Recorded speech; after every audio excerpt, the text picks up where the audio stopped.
My brother slid a stack of papers across my mother's table. Sign it or get out. I didn't raise my voice. I reached for my phone, opened a folder labeled receipts, and started the sentence that would rewrite our family. The papers weren't even in a folder, just loose, clipped with a bulldog clamp like urgency needed a prop.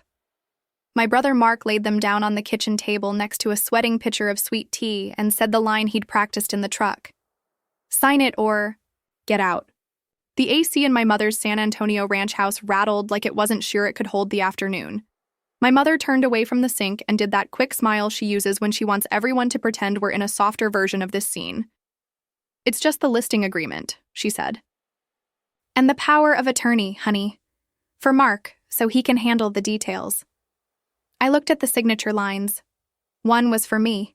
The other had been pre-filled in a hand that wasn't mine. I could feel my old rib cage, the one I'd grown in. This kitchen, tighten around a familiar story. Mark decides, Mom smooths, I comply. Jason, my husband, sat quietly at the end of the table, elbows off, palms flat on the Formica like he could steady the room. He is good at calm. He is better at math. His eyes darted to me. You okay? I'm not signing, I said. Mark laughed once, the sound a drawer makes when it hits the stop.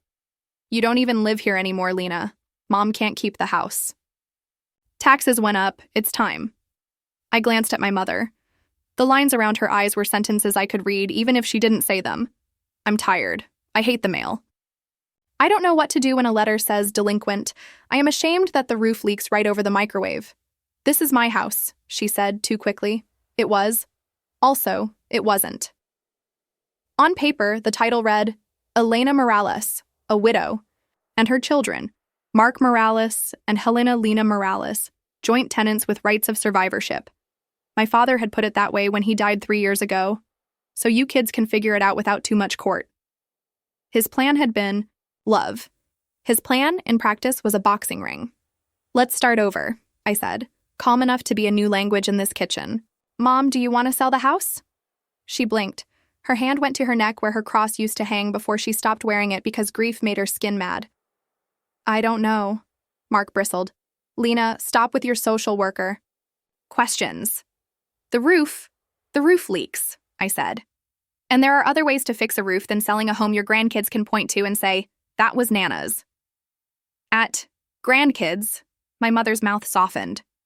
Mark exhaled the way a person does when they think you're going to be sentimental instead of specific. He didn't know I was going to be both. I pulled my phone from my bag and opened a folder labeled House. Inside were screenshots and PDFs. The deed. The property taxes with a bright red circled date. An email from a roofing company with 2 estimates. A letter from a nonprofit property tax assistance program that had my mother's address typed at the bottom. And a draft from my attorney titled Right of First Refusal Agreement. I also opened a second folder called Plan, Jason. Glanced down. We had made these folders at midnight 2 nights ago when my mother called whispering, He says we're doing it on Saturday. I don't want to be stupid, Lena. I don't want to be stubborn either. I'm so tired. Jason. Brewed coffee. I made a list. We called my friend Yvette, the only person I know who can keep kindness and law in the same sentence. Mark, I said. If the problem is the roof and the taxes, the solution is the roof and the taxes, not the house. The solution is cash, he snapped. And you have plenty. Do I? I asked, and something in my chest stretched into a space I had been afraid to stand in front of my family. The truth is, I did. I had been employee number 12 at a startup that sold logistics software to companies that deliver things the way you order medicine at 10 p.m., quietly and desperately. 3 years ago, a larger company bought us. They sent a balloon bouquet for the lobby and a number to our inboxes. My shares turned into money I'd told no one about except Jason and, ironically, our mother, who had looked at me across this same table, tears tremoring in her eyes, and said, I didn't raise you to brag. I hadn't been bragging. I had been offering to fix the AC. The next day I bought her a new unit and told her the retailer was running a special. That's the thing about having money in a family where you didn't. It turns every offer into a test and every boundary into an accusation. I'm not your bank, I said to my brother now. even though I could have written a check to cover 3 roofs and a trip to Galveston. I'm Mom's plan. He rolled his eyes. Here we go. Lena's got a plan. He said the word like church people say secular. I do, I said, and slid a single sheet of paper across the table. 1 page, 12 lines. Mom's plan. If you want to keep the house, I'll pay the current year's property taxes in full this week. Taxes are due by the 31st.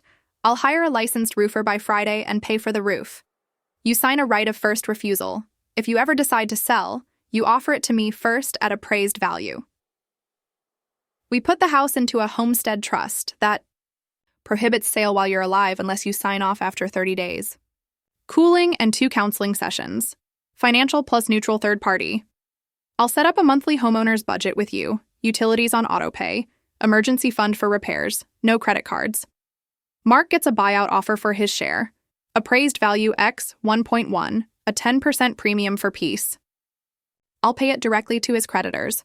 Mortgage if any, car, IRS if needed, not to his checking account. If he refuses, we do nothing today. There was more on the reverse, simple, unthreatening things that make storms less exciting. A list of county programs that cut property taxes for seniors and a 1-page homestead exemption application that my mother could sign with a pen that had hearts on the cap. My mother read both sides with the intensity she used to reserve for recipes. Mark didn't flip the paper. I'm not letting you tie our hands, he said. This isn't about you owning Mom. It's about Mom keeping a roof above her in the city where she taught first grade for 22 years, I said. I'll buy your share at a premium, Mark. You get money. Mom gets stability. I get the right to protect her home.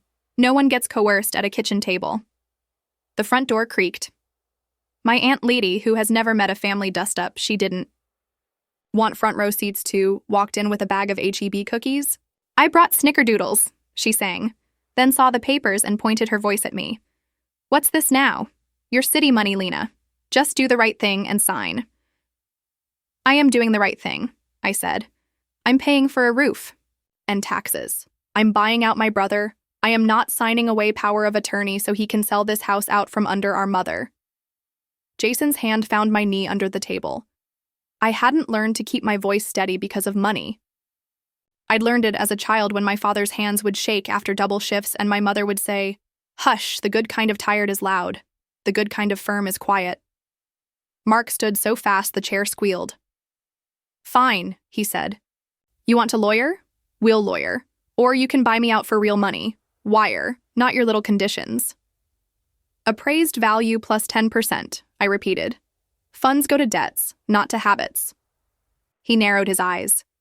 You'd do that? Yes, I said. Today. Before he could answer, my mother reached for the paper with both hands and held it like something she could warm. I want to stay, she said, voice small and full, at the same time.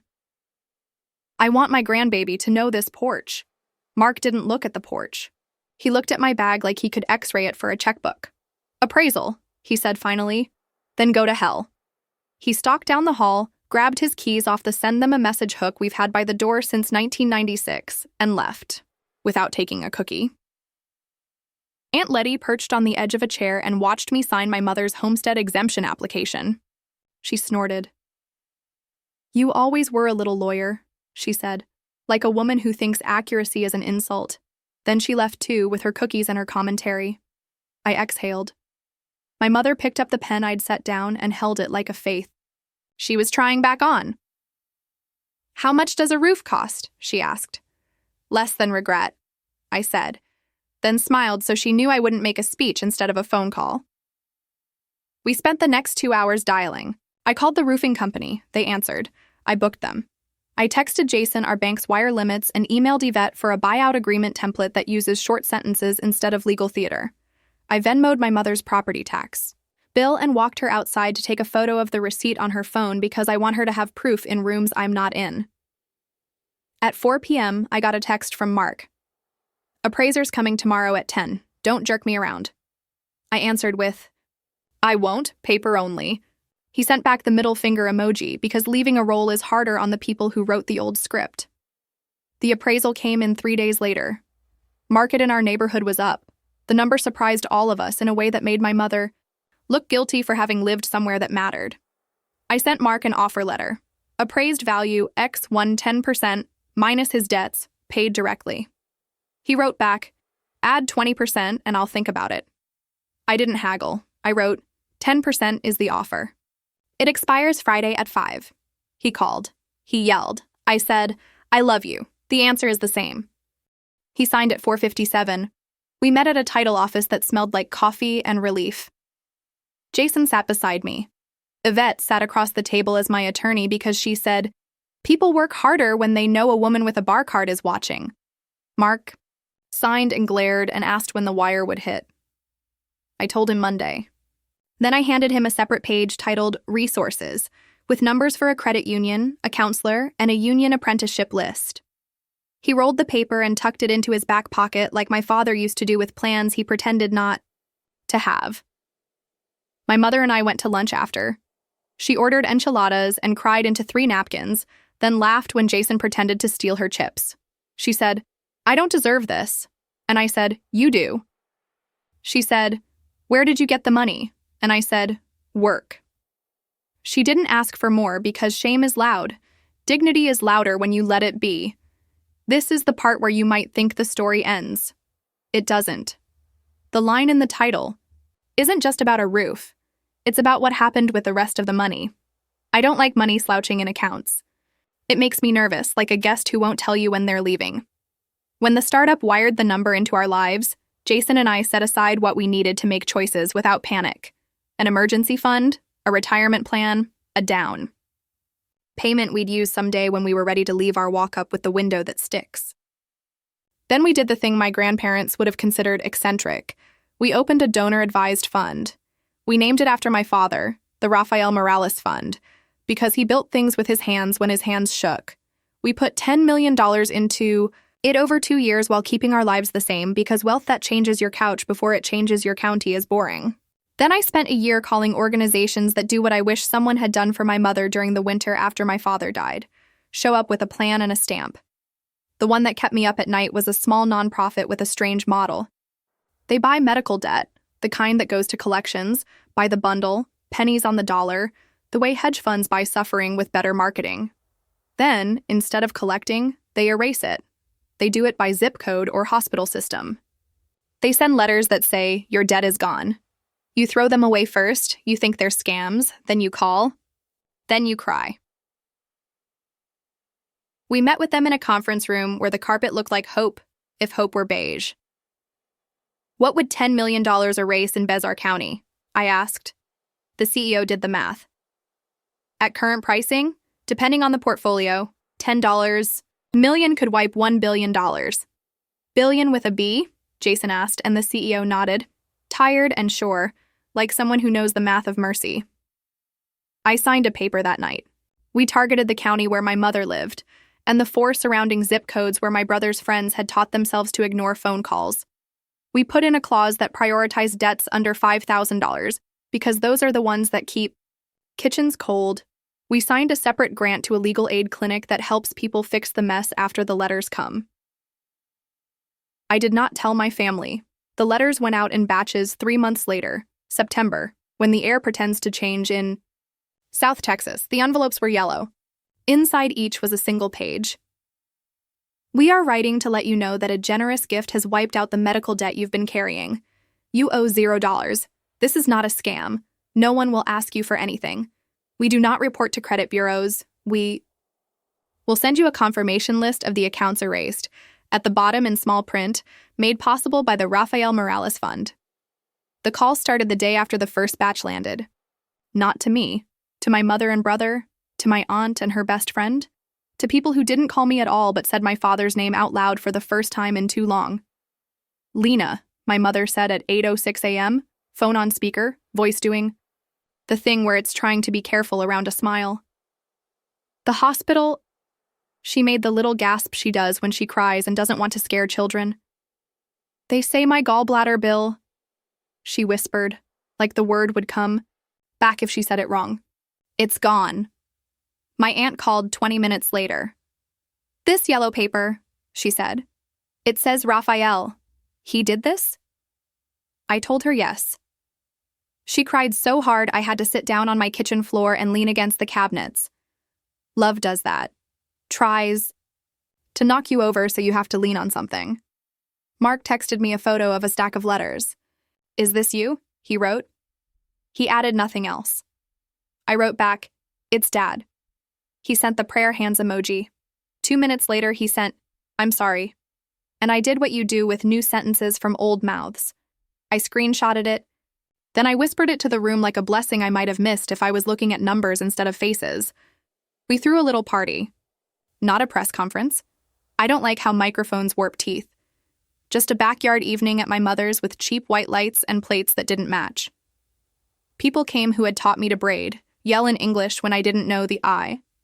Words yet pray in Spanish even when I didn't know if I was heard. They brought casseroles and stories.